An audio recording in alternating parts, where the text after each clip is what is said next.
Hello students. तो आज मैं आपके साथ सेमीकंडक्टर डिवाइसेस का फुल चैप्टर शेयर करने जा रहा हूं, तो इस वीडियो को एंड तक ज़रूर देखिएगा।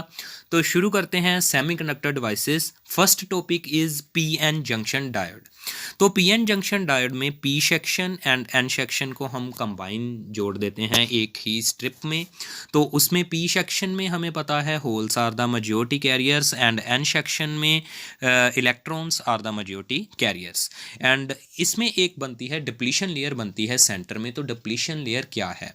तो फर्स्टली पी टाइप में holes are in the high concentration, but in N type में holes are in low concentration. तो यहाँ पर एक प्रोसेस होगी डिफ्यूजन।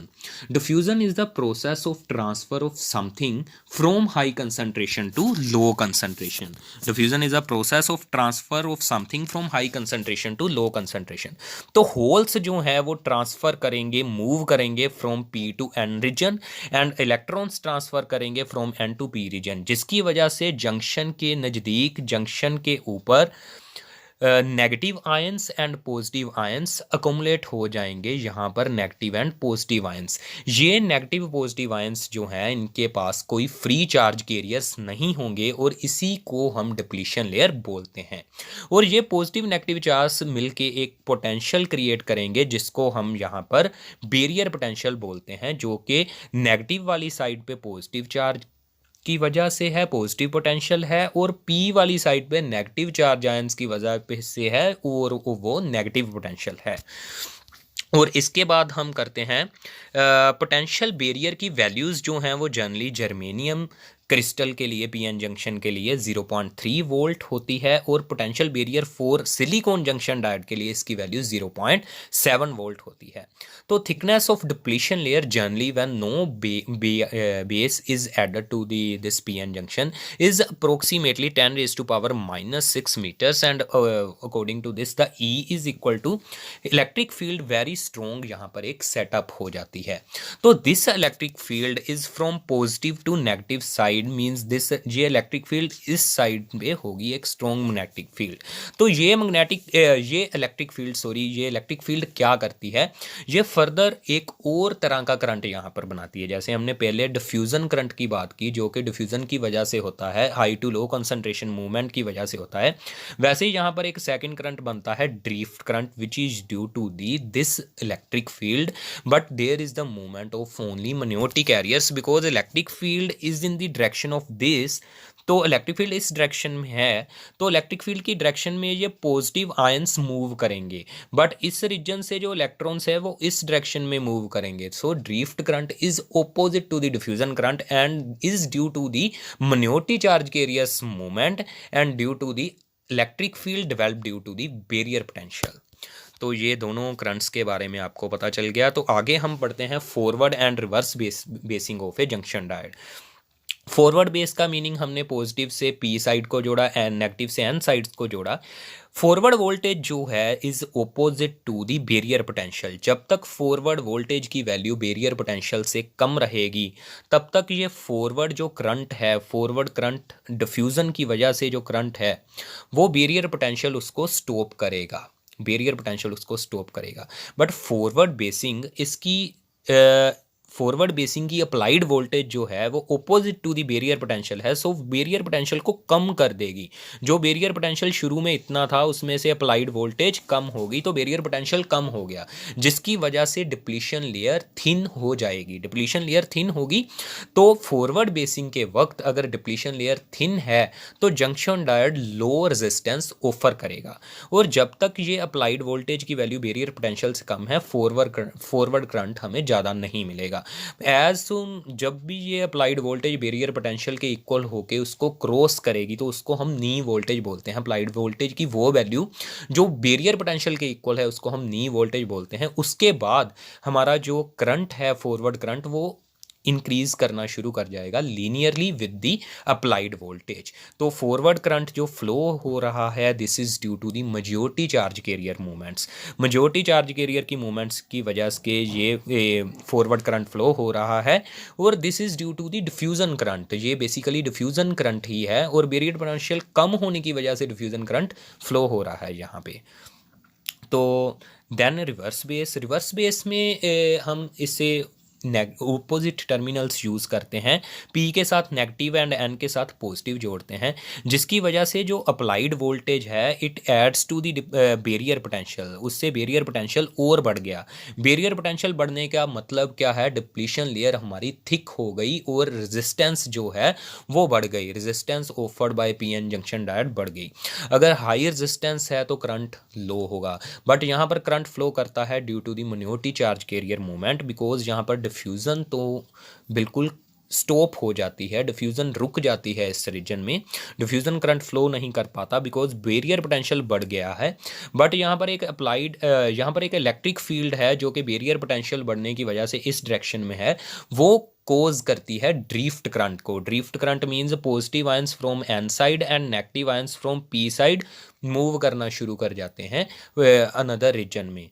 तो ये ड्रिफ्टिंग किन की वजह से हो रही है, मिनोरिटी चार्ज कैरियर की वजह से, और इसलिए ड्रिफ्ट करंट की वैल्यू जो है वो बहुत कम होती है, इन माइक्रो एम्पियर्स होती है, because this is due to the flow of the minority charge carriers through the PN junction diode. तो इसके बाद रिवर्स बेसिंग के बाद हम फॉरवर्ड बेस करैक्टरिस्टिक पढ़ते हैं। फॉरवर्ड बेस करैक्टरिस्टिक्स अभी हमने शेयर की, यहाँ पर हमने एक रियोस्टैट लगा दिया जिससे हम फॉरवर्ड बेस की वोल्टेज को वेरी कर सकते हैं। जैसे जैसे हम फॉरवर्ड बेस की वोल्टेज को बढ़ाते हैं, शुरू में करंट नी वोल्टेज तक नहीं बढ़ता, जैसे ही ये जंक्शन डायोड अपनी बैरियर पोटेंशियल की वोल्टेज को, applied voltage barrier potential voltage को क्रॉस करती है, उसके साथ ये करंट बढ़ना शुरू हो जाता है। तो ये करंट की वैल्यू मिली एम्पियर्स में होती है। तो फॉरवर्ड बेस करैक्टरिस्टिक्स ये हैं। Then in the reverse bias characteristic में हम नेगेटिव टर्मिनल को जोड़ रहे हैं, और इसमें जो करंट है वो ड्रिफ्टिंग की वजह से होता है, and this current is in micro amperes. शुरू में ये करंट जो है एक लगभग कांस्टेंट रहता है, जैसे जैसे हम रिवर्स बेस को बढ़ाते जाते हैं ड्रिफ्ट करंट जो है वो लगभग कांस्टेंट रहता है। तो एक वोल्टेज आती है जीनर वोल्टेज और ब्रेकडाउन वोल्टेज। ये वो वोल्टेज है जब इस पीएन जंक्शन के होस्ट एटम्स, जैसे ये सिलिकॉन से बना हुआ है, तो सिलिकॉन एटम्स अपने कोवलेंट बॉन्ड को ब्रेक कर लेते हैं और उनमें से इलेक्ट्रॉन्स रिलीज होना शुरू हो जाते हैं, और the PN junction diode becomes conducting.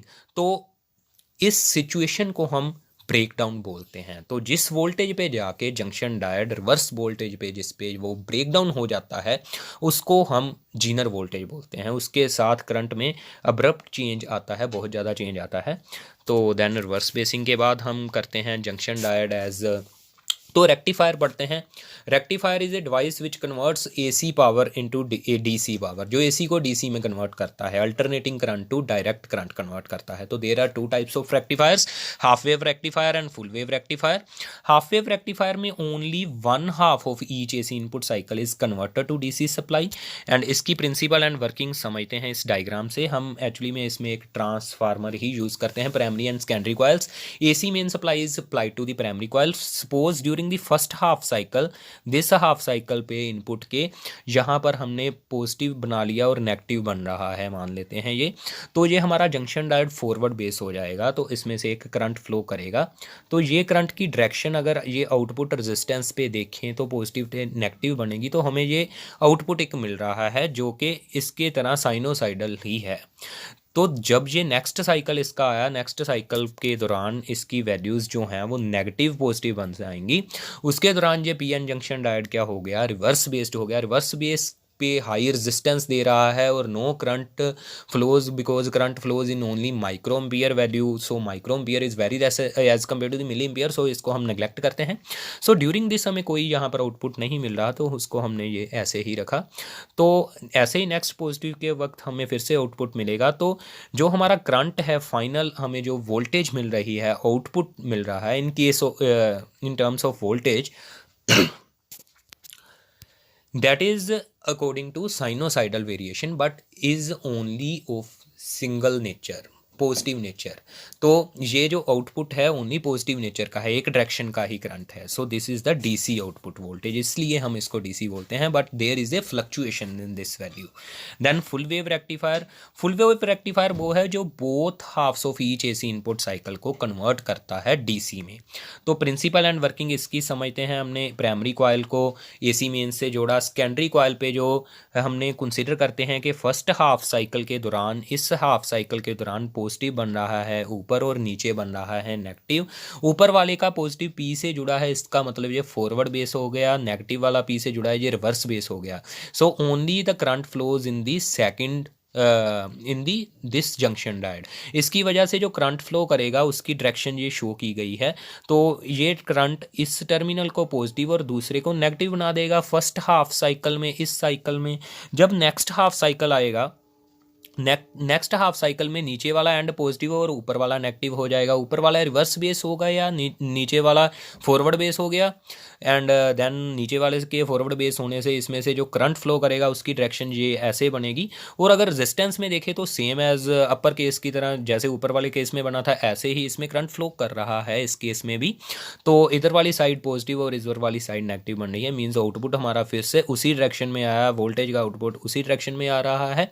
That means जो करंट पॉजिटिव नेगेटिव साइड्स ले रहा था वो एक ही डायरेक्शन में हो गया, इसलिए इसको हम डायरेक्ट करंट बोलते हैं। But there is a fluctuations.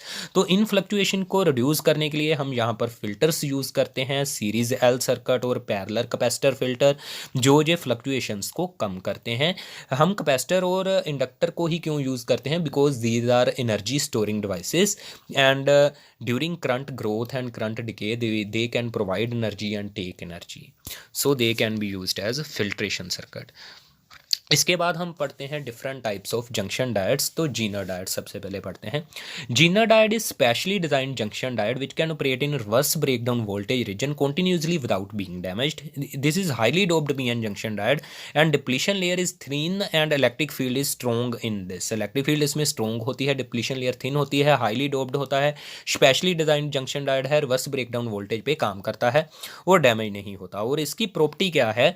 इसकी प्रॉपर्टी ये है कि इसके अक्रॉस अगर अप्लाइड रिवर्स वोल्टेज वेरीज करती है बाय स्मॉल अमाउंट, ये एट जीनर वोल्टेज काम करता है।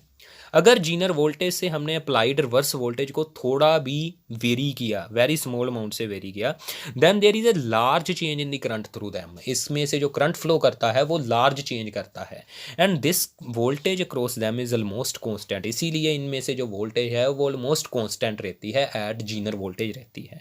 बट करंट वेरीज, इनमें करंट को हम वेरी कर सकते हैं। So voltage across them is independent of the current flowing through them. ऐसे हम बोल सकते हैं कि अगर इनमें से जीनर वोल्टेज अप्लाई की हुई है तो करंट को हम वोल्टेज को इनफाइनेटली स्मॉल चेंज करने से करंट की वैल्यू बहुत ज़्यादा चेंज होती है, और हम बोल सकते हैं कि current is independent of the voltage across them end voltage is the most constant across them. तो ये जीनर डायोड की प्रॉपर्टी है। और ये रिवर्स बेस ही लगता है सर्किट में। और Zener diode as a voltage regulator कैसे यूज़ हो रहा है वो हम देखते हैं। तो जीनर डायोड की प्रॉपर्टी जो है वही यहाँ पर काम आती है कि ये जीनर वोल्टेज पे काम करता है, और अगर हम वोल्टेज को थोड़ा भी वेरी करें करंट में लार्ज चेंज आता है।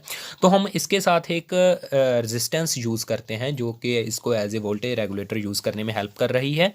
तो जैसे हमने मान लेते हैं, यहाँ पर एक एग्जांपल लेके चलते हैं। फ्लक्चुएटिंग डीसी इनपुट हम लगा रहे हैं जिसकी के सप्लाई 70 to 80 वेरी कर रही है, और हमारी रिक्वायरमेंट इधर वाली साइड पे 50 वोल्ट की रिक्वायरमेंट है, कांस्टेंट रिक्वायरमेंट है। तो हमें यहाँ पर 70 to 80 वेरिएशन है, तो दैट मीन्स इसकी एवरेज कितनी है? 75 है। तो हमने यहाँ पर एक रेजिस्टेंस 25 के हिसाब से लगा दी जो कि 25 वोल्ट अपने पास ले रही है वोल्टेज। तो 75 एवरेज वैल्यू पे 25 ले रही है। हम ये अज्यूम करते हैं कि ये 75 से 80 की तरफ बढ़नी शुरू हुई है वोल्टेज। अगर 75 से 80 की तरफ ये बढ़नी शुरू हुई, दैट मीन्स ये वोल्टेज दोनों की तरफ बदलने की कोशिश करेगी, और ये 50 वैल्यू से जैसे ही 50.1 50.2 की तरफ जाना शुरू करेगी वोल्टेज अक्रॉस जीनर डायोड, इसमें से करंट ज़्यादा इंक्रीज़ होना शुरू हो जाएगा, करंट बहुत तेज़ी से इंक्रीज़ होना शुरू हो जाएगा। और करंट अपने आप को इस हिसाब से वेरी करेगा कि वोल्टेज ड्रॉप जितना भी बड़ा है 75 से 80 तरफ जाने वक्त जो 5 वोल्ट वोल्टेज बड़ी है वो सारी की सारी इंक्रीमेंट इस I × R वैल्यू में हो जाएगा। आई इंटू आर वैल्यू अपने आप को इंक्रीमेंट उतना ले लेगी और इसके अक्रॉस जो वोल्टेज ड्रॉप है वो ऑलमोस्ट कांस्टेंट ही रहेगा। एंड जब ये वैल्यू 75 से 70 की तरफ जाना शुरू करेगी, डिक्रीज़ करना शुरू करेगी, और इसमें से जीना डायोड के बीच में से infinite small change in voltage होने की कोशिश करेगा, तभी ये करंट को इतना डिक्रीज़ कर देगा कि जो भी डिक्रीमेंट हो रहा है, जो भी डिक्रीज़ हो रहा है वोल्टेज में, वो इस आर के अक्रॉस ही होगा। That means voltage across Zener diode almost remains constant, so it act as a voltage regulator in this way. तो ये आपको थ्योरी इसमें लिखी हुई है, इसकी पीडीएफ हम आपको प्रोवाइड कर देंगे और इसको आपने ध्यान से पढ़ लेना है। Then next, photodiode. Photodiode is a junction diode which is light sensitive semiconductor. ये लाइट को डिटेक्ट करता है, लाइट से इसमें से करंट की वैल्यू बदल जाती है। जैसे हमने ये यहाँ पर बनाया कि डार्क करंट जो है, इसमें डार्क करंट की वैल्यू ए बी है। जब यहाँ पर एक नॉर्मली ऑर्डिनरी लाइट फॉल कर रही थी, तो जब इस पर हमने लाइट स्ट्राइक करवाई, जब नो लाइट थी तो करंट ए बी था, एक कांस्टेंट करंट इसमें से फ्लो कर रहा था, बिकॉज इसको फॉरवर्ड बेस हमने किया हुआ है तो कुछ करंट तो फ्लो करेगा। जब इस पे लाइट स्ट्राइक की, वो लाइट इसकी क्या करेगी, करंट की वैल्यू को ग्रो करेगी। लाइट ग्रो कैसे करेगी, लाइट में फोटोन्स हैं, फोटोन्स की एक एनर्जी है H into new. H is the Planck's constant, new is the frequency. अगर वो energy of the photon is greater than the forbidden energy gap of this pn junction diode, तो वो क्या है, इलेक्ट्रॉन्स को वैलेंस बैंड से conduction band में ले आएगी और इलेक्ट्रॉन्स फ्लो करेंगे तो करंट ग्रो करेगा। इस तरह से इसमें लाइट एनर्जी को यूज़ करके हम करंट की वैल्यू को कम ज़्यादा करते हैं, और photodiodes can be used as a light sensors. When no light, तो ए बी करंट, अगर energy of the photon is greater than forbidden energy gap, then current grows. तो इसमें आपको यही याद रखना है, they can be used as sensors, light sensors photo diode हम यूज़ करते हैं। Then LEDs. एलईडीज़ के बारे में हम देखते हैं। LEDs are tiny light bulbs and does not have filament that will burn, so they do not get hot during their use. तो एलईडी में पावर कंजम्पशन भी कम है, क्योंकि हमें किसी चीज़ को, किसी टंगस्टन वायर को गर्म नहीं करना, बर्न नहीं करना, उसमें से लाइट एमिट नहीं करवानी, उसमें से उसको बर्न करके लाइट नहीं एमिट करवानी। तो ये लाइट एमिटिंग डायोड किस पे काम करते हैं, हर एक जंक्शन डायोड में जब भी हम उसमें से करंट को फ्लो करवाते हैं तो कोई ना कोई ईएमएफ, इलेक्ट्रोमैग्नेटिक वेव्स जरूर निकलती हैं।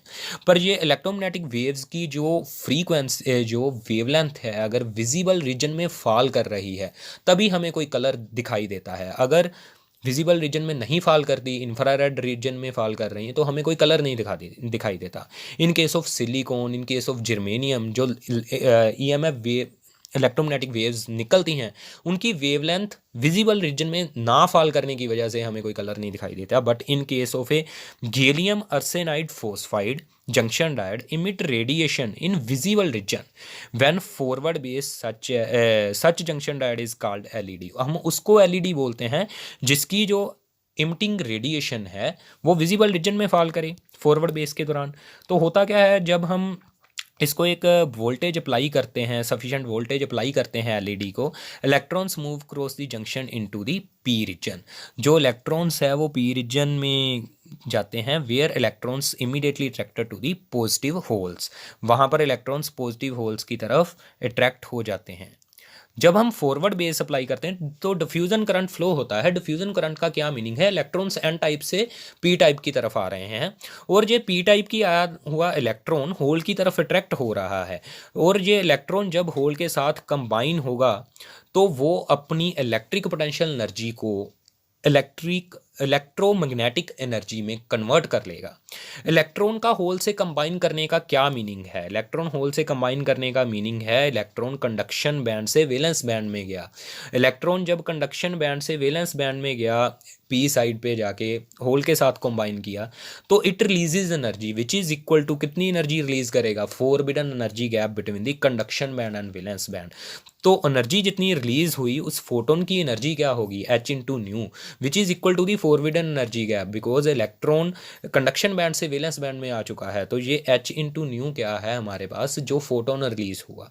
अगर इस फोटोन की जो फ्रीक्वेंसी है वो विजिबल रीजन में आ रही है तो हमें लाइट का कलर दिखाई देगा। तो इसमें से हम ये एच इंटू न्यू से, एच इंटू न्यू को EG से फॉरबिडन एनर्जी गैप के इक्वेट करके वेवलेंथ निकाल सकते हैं, because we know nu is equal to the C/λ। तो यहाँ से हमने लैम्डा की वैल्यू को निकाल सकते हैं, lambda is equal to the HC/EG।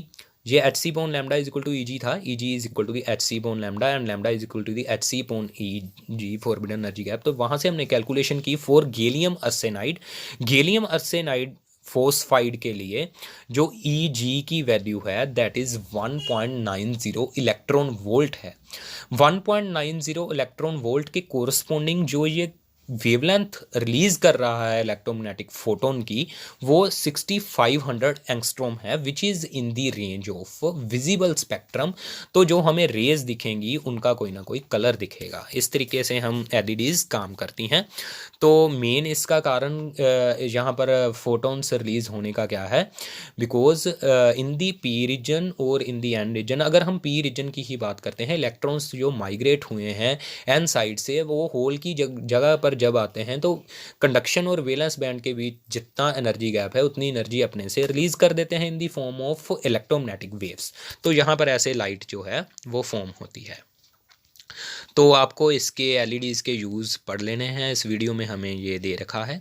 Then solar cell की बात करते हैं। तो solar cell, solar panel, photovoltaic cell, जो इसके कई नाम हैं, which can convert light energy into electricity. तो ये इसका बहुत यूज़ है, ये एडवांस कंट्रीज़ में इसकी बहुत ज़्यादा यूज़ हो रहा है। तो हमें अपनी रिक्वायरमेंट को सोलर पे बेस करने की ज़रूरत है आज की डेट में। तो सोलर सेल के बारे में पढ़ते हैं।